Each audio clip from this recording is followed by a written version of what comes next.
حضور کی ایک حدیث پاک ہے مشکات میں جلد 2 میں، اس کا نمبر ہے 4826۔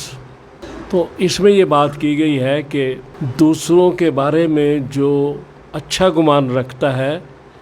یہ خوبصورت عبادت ہے۔ یا رسول اللہ صلی اللہ تعالیٰ علیہ وسلم نے جو فرمایا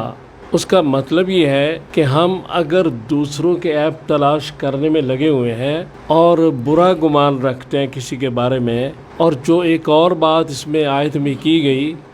اس میں کہا گیا کہ کسی کی عدم موجودگی میں اس کا وہ عیب نہ بیان کرو جو اس کے اندر موجود ہے۔ یہ بات بڑی امپارٹنٹ ہے، یہ بھی اس کو غیبت کہتے ہیں، یعنی جو عیب اس کے اندر موجود ہے وہ اگر بیان کیا جائے اس کو ناگواری محسوس ہو، وہ اس کی غیر موجودگی میں مت بیان کرو، اور اگر وہ عیب نہیں ہے تو پھر وہ گمان یا تہمت ہو جاتی ہے اور وہ زیادہ خطرناک ہے۔ تو اس سے یہ محسوس ہوتا ہے کہ اللہ تبارک تعالیٰ کہتے ہیں کہ ان چیزوں میں وقت ضائع نہ کرو، اس کا فائدہ کوئی نہیں، اپنی اصلاح کرو،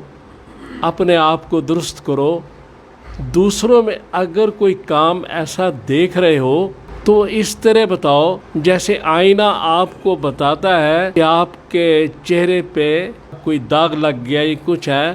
تو آئینہ بڑی خاموشی سے بتا دیتا ہے، اور جب وہ بتاتا ہے وہ صرف آپ کو ہی بتاتا ہے